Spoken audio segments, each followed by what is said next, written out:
کہنے لگی میں تمہیں کیا بتاؤں، میں نے ایک شخص دیکھا، مجھے لگا جیسے 14ویں کا چاند ہی کپڑے پہن کے زمین پہ آ گیا، ظاہر الوضاء ابلج الوجہ، چمکتا چہرہ۔ میں پورا آپ کو ایک اور حدیث بھی ساتھ جمع کر لیتا ہوں۔ عظیم الہامہ، خوبصورت سر، بڑا شدید سواد الشعر، سیاہ کالے بال، عظیم الہامہ، سر خوبصورت گولائی میں، واسع الجبین، کھلا ماتھا، ازہر اللون، کلیوں جیسا خوبصورت رنگ، چمکتا ہوا۔ پھول میں چمک تھوڑی ہو جاتی، کلی میں زیادہ ہوتی، کلیوں جیسا رنگ چمکتا ہوا۔ ازج الحواجب، یہ بڑے خوبصورت گول۔ تو میرے نبی کی اللہ نے ایسے خود بنا دی، ایسے پورے چلتی ہوئی یہاں تک آتی تھی۔ من غیر قرن، یہاں بال نہیں تھے، یہاں غیر قرن، یہاں بال نہیں تھے۔ بینہما عرق یدرہ الغضب، یہاں ایک وین تھی، وین، جب آپ کو غصہ آتا تھا تو آپ غصے کو برداشت کرتے تھے، نکالتے نہیں تھے، برداشت کرتے تھے، تو وہ یہاں ایسے ایسے ایسے ایسے ایسے ایسے حرکت کرنا شروع کر دیتی تھی، تو اس سے پتہ چلتا تھا کہ اللہ کے نبی غصے میں بیٹھے ہوئے ہیں۔ فی عینیہ دعج، آنکھ بڑی خوبصورت، موٹی، سیاہ، اشکل، لمبی، اہدب، یہ بال بڑے لمبے، اکحل، بغیر سرمہ کے سرمہ لگا ہوا، انجل، ابرج، اہدب، احوج، ادعج، اکحل، یہ سب نام میرے نبی کی آنکھوں کے ہیں کہ اللہ نے ایسی خوبصورت آنکھ کائنات میں اور کسی کو نہیں تھی۔ حسین آنکھ تھی، اس میں باریک سرخ دھاریاں تھیں، اور سیاہی سیاہ تھی، سفیدی سفید تھی۔ جب آپ آنکھ اٹھا کے کسی کو دیکھتے تھے، کوئی آپ کی آنکھوں میں آنکھیں نہیں ڈال سکتا، سب ایسے ہو جاتے تھے۔ اس لیے میرے نبی یوں نہیں دیکھتے تھے، لوگ ایسے دیکھتے تھے، ایسے۔ جل نظرہ الملاحظہ، ایسے جب کبھی آنکھ اٹھتی تھی پھر سب آپ کے سامنے یوں ہو جاتے تھے، کوئی آپ کے چہرے پہ نظر نہیں ڈال سکتا تھا۔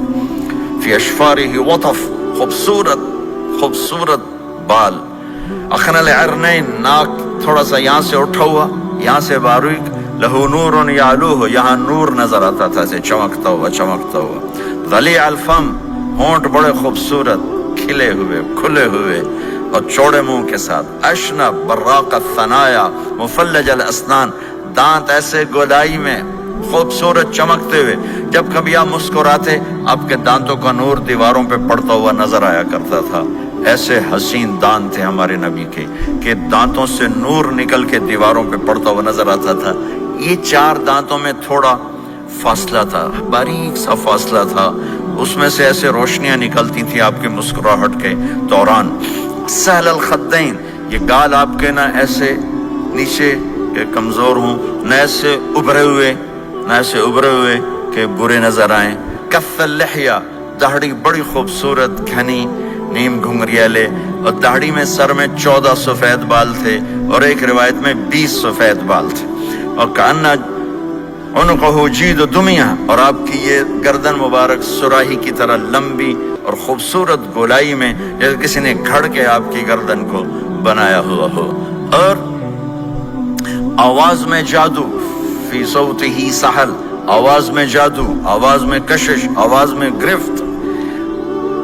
طفیل بن عامر ایک بڑے عرب سردار ہیں، وہ مکے میں آئے، لوگوں نے کہا ایک جادوگر ہے جس کو سناتا ہے اس کا ہو جاتا ہے، تم اس کے نہ سننا۔ انہوں نے ڈر کے اپنے کان میں روئی ڈال لی کہ میں سنتا ہی نہیں۔ طواف کر رہے تھے، آپ پہ نظر پڑی، آپ نماز پڑھ رہے تھے ایک طرف کھڑے ہو کر، تو نظر پڑی تو کھچ گیا دل، تو کہنے لگے من ہوا، یہ کون ہے؟ تو مکے والوں نے کہا ہوا یہ وہی جادوگر ہے، وہی جادوگر ہے۔ تو طفیل کہنے لگے میری جی میں آیا، تو اتنا بڑا سمجھدار آدمی ہے، یہ اتنا خوبصورت انسان میرے خیال میں جادوگر نہیں ہو سکتا، میں اس کی سنتا ہوں، اگر اچھی بات ہوگی تو لے لوں گا، غلط ہوگی چھوڑ دوں گا۔ تو طواف پورا کر کے آپ کے پاس آ کے بیٹھ گیا، آپ نے سلام پھیرا، تو طفیل کہنے لگا ما تقول یا محمد، کیا کہتے ہو محمد، کچھ سناؤ۔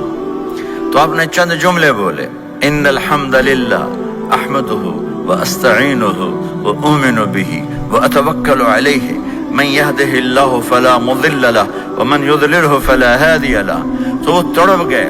میرے آپ کے لیے کوئی کشش نہیں ان کلمات میں ترجمہ بھی کر دوں تو کوئی کشش نہیں، لیکن وہ عرب سمجھنے والے وہ کہنے لگا اعد فقط بلغنا قاموس البحر، ارے ذرا دوبارہ سنانا، تیرے ایک جملے نے 7 سمندر کا پانی پی لیا ہے. تو آپ نے دوبارہ سنایا ان الحمد للہ احمدہ واستعینہ واؤمن بہ واتوکل علیہ من یہدہ اللہ فلا مضل لہ ومن یضلل فلا ہادی لہ. تو کہنے لگا مجھے کلمہ پڑھا دے، مجھے کلمہ پڑھا دے. آواز میں ایک کشش تھی، جو سنتا تھا وہ کھنچ جاتا تھا. خوبصورت آواز.